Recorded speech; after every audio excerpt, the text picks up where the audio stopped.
Hi guys, welcome to your fourth lesson for video production class. We're gonna go over some planning today. I'm gonna skip the assignment check-in because I know this is kind of old, but by the time this video will come up, but I think I have been very repetitive with what I'm saying, so I apologize for those who already get the picture, but I'm gonna say it again for those who really need a wake-up call. Many of you currently are failing this class, at least with the work I'm giving you, as I only give you 2 assignments, and I don't think there's been more than a handful of students who have done both. So at most, people get like an average of a 50, assuming that they got 100 on everything, which is very concerning. I understand I gave you guys extra credit, so you thought, oh, maybe I just don't need to do it. I'll just do it when I get the actual work. Which is fine if you thought that. There's nothing necessarily wrong with that. I gave the extra credit not just to boost your grade, but it was a way for us to get to understand each other in terms of grading criteria and how I should grade you guys. And as some of you know, I've heard some comments of you guys muttering under your breath, you guys aren't slick as you guys think you are. Um, Maybe don't try cussing at your teacher who has access to your grades and can help you in everything in regards. Like, you're not doing yourself any favors. I digress. It seems like some of you are not satisfied with your grade, yet I don't think anyone has come up to me in terms of understanding why they got the thing that they got. Maybe because they are just disappointed, because I know I write general good, like, detailed feedback at least. I hope you guys appreciate that in the terms of me wanting to make sure you got understand what I'm looking for. But if you don't understand something, please come talk to me. I know maybe some of us got on the wrong foot, or maybe not on, I guess, good terms. I mean, I don't really have a grudge with any of you guys. Although I can feel a little frustrated at times with some of you guys' behavior, though I am doing this as a job. I have a job to do, and that is to teach you, and I will allow as many students to help as many students as I can, regardless of our previous interactions with each other. So, if you need help either in understanding what grades you got or understanding the rubric of a previous assignment or a current assignment, or you don't understand the prompt or whatever we went over that day, please talk to me. Email me, talk to me in class, walk me outside the room if you're feeling uncomfortable with other people hearing our conversation. Talk to me. Like, that's all I can do. I'm not going to reach out to 90 students unless they reach out to me first, because I can't help all of you guys at once. Excuse me, I can't help all of you guys if I don't know you need help. So it just starts with a simple conversation. Just say, Mr. Jackson-Bentley, can I talk to you outside? So please do the extra credit, do the assignment, even if you don't get credit for it. I highly think that they're useful assignments for you to do, not just for the credit themselves, even if any of them are not worth any credit or worth some credit. It's to understand what my grading criteria is, and for you to get a trying to have you guys think more than probably how your other classes do. Um, this is, again, just everything I look for. Please read the rubric, talk to me, take notes. I think I went over this already, so I'm going to move on. Okay, this is going over submission for assignment 1. I'm not going to go over it. I'll go over into that in a later video, and I'll explain why, in a later video, why I'm not going over submissions. But, alright, this lesson, like I said, in class, the end of the week is going to be, or it's going to have a general lesson, which is going to be related to whatever the previous lesson in the week was about. This is for people who claim they don't care about video production at all and are kind of just bored out of their mind. I understand that. Sorry. I'm trying to accommodate you, but at the same time, you're here to learn. Promise it gets better after high school. Just push through it, because I want you guys to learn something. Like I said, general lessons are going to be more abstract in order to have a wider audience relate to it and probably get engaged in it. And it's not going to be as long as my previous videos, as I want to give you guys a way to catch up, and there's also going to be other assignments for you to do. So, remember last time we talked about scripts and storyboards? But I want you guys to take a minute and think about why they're useful in general. Like what is the benefits, or why do people make why are people employed to make scripts and storyboards?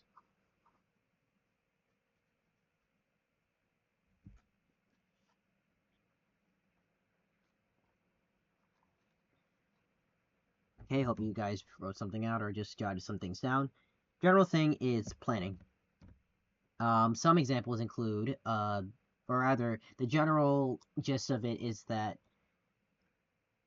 when you convey an idea to someone, they may not understand what you mean entirely by it. And if it's something as complex as making a movie, which is sometimes 3 hours long, sometimes longer, a lot of things can happen in that movie in which a lot of scenes and scenarios can get misinterpreted or interpreted in a different way than how the director or whoever is creating the movie, let's say, anticipated. So, to make sure everyone's on the same page, a script and storyboards are there to mitigate miscommunication, keep it open. And that reduces robot blocks in terms of, let's say you have you're an animator, you need to animate this scene, and someone just gives you the prompt of parkour.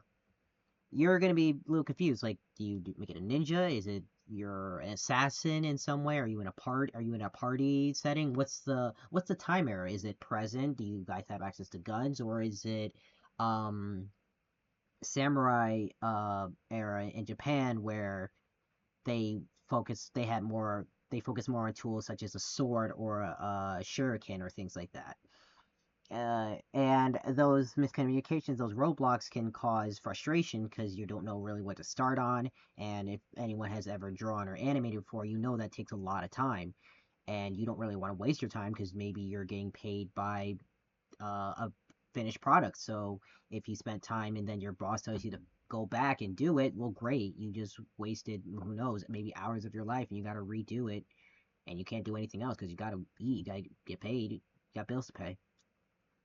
So scripts and storyboards are used in that regard to avoid situations like that where you could waste time, cause more stress to yourself and others, and to, if you're working on a large team, you got to communicate with one another. We talked about that in our second lesson, communication, keep that open.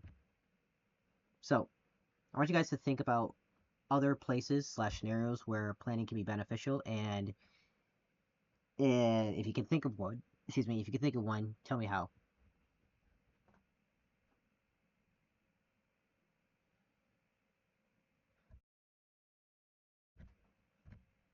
So some places where planning is beneficial, one that you all can relate to is school. As students, you guys plan out when you need to get up in the morning to catch a bus or go to work, or excuse me, to get a ride from your parents, or some of you may even drive yourself to school. Either way, you have to plan some sort of transportation between wherever you live and school. You also gotta plan out when you're gonna do homework, when you have a big test you need to study for, an assignment, a big project. You guys need to plan that out, or you should plan it out in some cases, so you don't stress yourself as much and you're not doing everything last minute, and you get generally decent grades. So at least put an effort, you should. As for me, as a teacher, I plan out these lessons. I need to plan out first, what is the lesson going to be about, and then I write a whole notes page about what the lesson is going to be, along with specific details of, like, okay, I know they have this assignment due next. To make sure they don't cram, I'll give them this many days, and I'll make sure I convey the information in this way so they understand what I mean by this, and then we'll slowly build up to the actual assignment. I got to plan things like that. I also need to plan when I'm making videos, videos like this. I'm also planning when I'm doing the assignments with you guys. I also need to plan when I'm going to grade the assignments. It's a lot. Teachers do a lot. I'm not saying, well, it's me, but I'm telling you, like, there's a lot of planning goes on, and we're not just giving you work and then leaving after school. We got a lot of things to do. Other examples includes if you're a sports or if you play sports and you have coaches. Some sports have multiple coaches, such as football, who has defense, offense, and then the head coach. They all need to come up with specific plans, communicate with one each other to help their team win, or at least their increase their chances of winning. As we mentioned before, art is very time consuming. Not in a bad way, but it usually people make sketches to block out the whatever they want to draw or animate or whatnot, and then they use those sketches to make the more finer details. So again, these are just some examples where planning is beneficial, but there are many, many others. As for what are the consequences of not planning? Let me pause to answer that.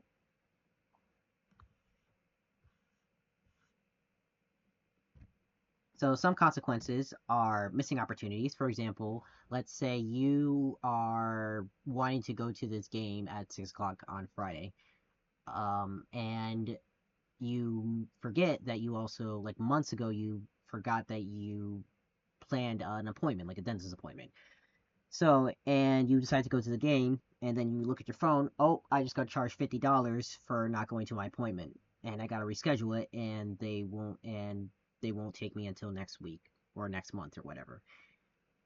In case it's a double booking, you gotta know when you already have committed time for something, and either rearrange the already committed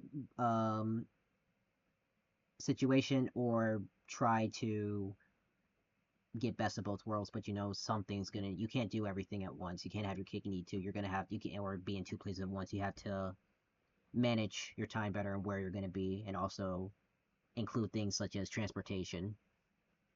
As we talked about earlier, increase of stress. So, like with the example of the animator not getting paid or just being confused because their boss didn't give them enough details, they're going to be stressed and maybe anxious because maybe rent's due that day or that week, and they don't have enough time to, or they're very tired and they don't feel like they can give a good product in order to get paid for the full amount, which it said here later, sometimes if you're stressed and you're doing things very last minute, it can feel rushed.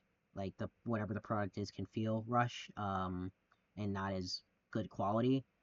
Which, like I said before, can reduce pay. It also lose grades if it's school related, or depending on how severe the situation is, and this has been a repeated offense, someone could get fired or demoted, which is sucks, but that's just how it is. And all those things can relate to or lead to lower motivation, which can cause you to not want to do anything anymore. It's like, well, I already lost my job, I'm gonna lose my house, and I don't really want to do anything because my life sucks. And it just kind of causes a never-ending cycle. It's like, why plan if it's not gonna get better? Um, but it can get better. You can always start planning somewhere. Um, how do you do that? Well, there are many ways to do so. Some people rely on self motivation. Some other people rely on just time management skills. What's another word? Self discipline. Those are all skills, and I know we talked about that in lesson one. But as those skills are beneficial and they do help with planning, they're what if you don't have those skills? How do you like grow those skills to make them better so you can continue to plan? Uses that is through tools. So I hope you knew that by the question on screen. But tools can help you with planning, and some of those tools can vary as there are many. And here's just a very very small list that I'll go through. So agendas, also known as planners in some cases. They allow you to plan out your day, your month, your week, or whatever. There are again many that you can choose from, both physically and digitally, depending on what you prefer. They allow you to plan out whatever the time frame is and what you're going to do in that time frame. So, for example, this week I have a special event to go to on Saturday that I'll be out for all of that day. So I can't use that day to grade assignments or do anything related to schooling. So I need to plan out my week and get all the responsibilities I need done by the end of Friday so I can go to that event on Saturday. So my plan would be, okay, let me grade all my things on Friday and I'll start on Wednesday since that's a half day and I'll have more time in order to do that. Then I'll say Monday and Tuesday is where I will report work back or give assignments back to students and make sure they understand what they went or what they could have improved on for future assignments. And then I'll start with Sunday today on grading, or excuse me, creating lesson plans and making sure that the students have work for the week so I don't have to do that later. That's an example of planning, and that is actually what I'm doing right now. I'm recording all the lessons today so I don't have to do it later in the week. But there are tools that do that. I could done it all on paper per se, or I didn't need to necessarily buy a specific book in order for that to do that. But some people need that extra um, guidance for them, and there's nothing wrong with that. They're not worse of a person because they prefer something a little bit more guided. It's just they just work differently, and whatever works for them works for them. Moving on. Journals. I actually have a journal for this job as a teacher. It's where many students ask me very different things, and it's kind of sporadic to keep track of all of you guys.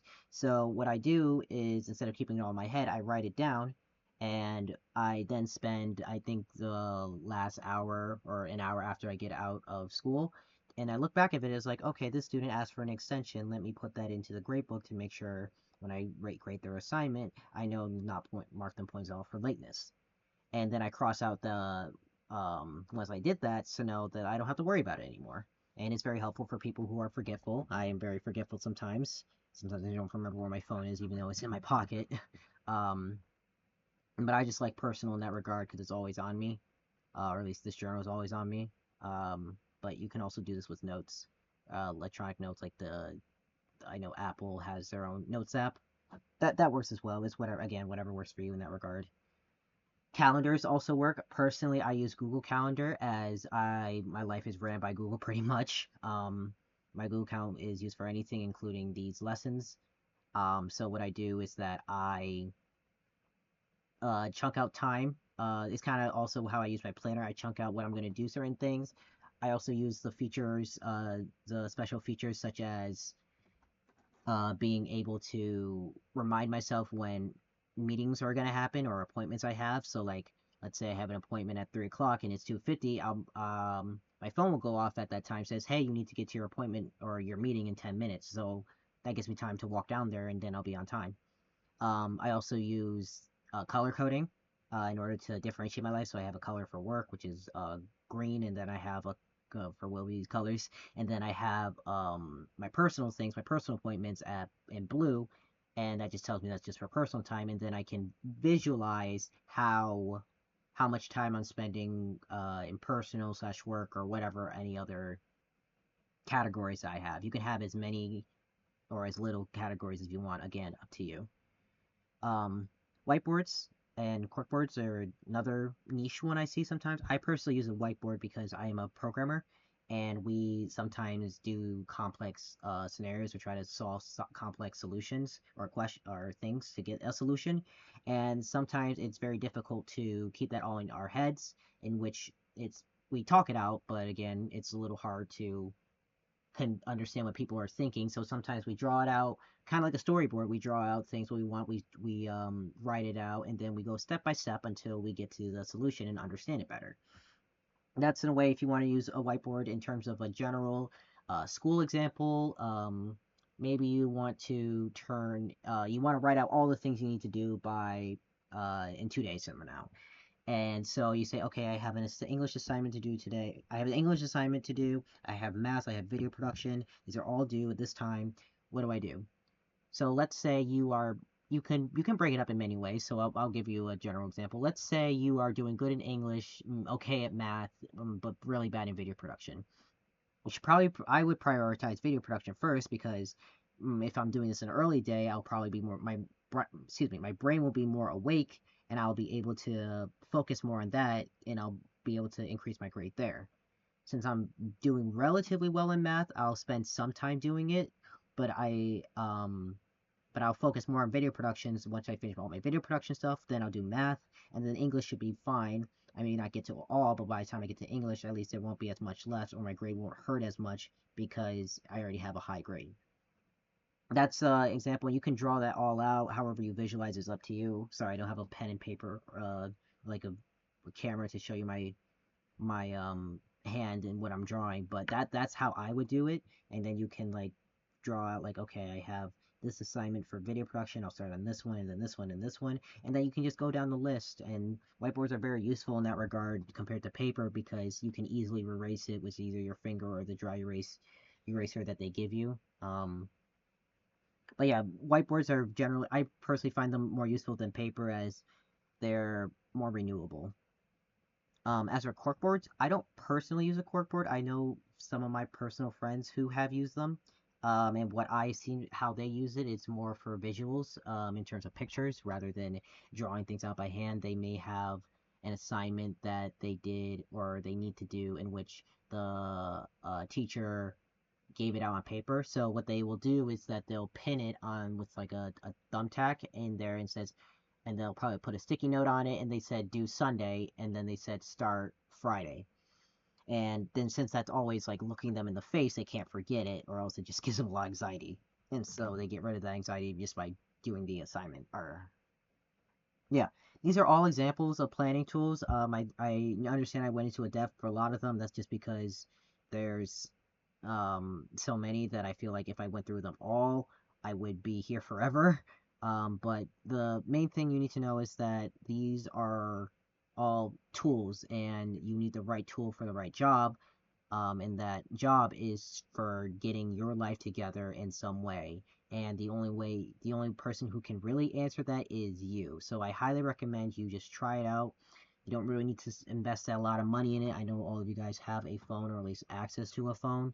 You can try downloading some free apps. You can invest in like $2 on Amazon or your Dollar Tree or Walmart or whatever to get a journal. Or a calendar or whatever in order to figure these things out. Just start small, invest into some of it, and then if it works, great. Then you can utilize that for possibly the rest of your life. If it doesn't, then you can try something else. At least you say you tried. Um, that gets into my next assignment, assignment 2, where I kind of want you to tell me a tool you have used in your life, or yeah, in your life to better management in at least 10 sentences. And it doesn't necessarily have to be for school or work. I understand I mainly focus on those things, but I know that's what we all can relate to. But if you have a hobby like playing the guitar, you want to play the guitar every 30 minutes, or you want to learn this song by the end of the month, how would you plan that out? Would you start on like do 5 measures a day and then start at a slow tempo and then ease your way up there, or would you do I don't know, do a jam session with people and try to like get that set up together? It can be anything like that, hobbies, chores, I don't care. What I'm looking for is just you to explain to me what the tool is. It has to be physical in that sense, something that's either an app or a specific tool, like I said, a calendar, a physical calendar, and tell me how that's been beneficial to you. And I want you to give me a specific example. You can go back in the video. I think I already explained a lot of specific examples, so something along those regards is what I'm looking for.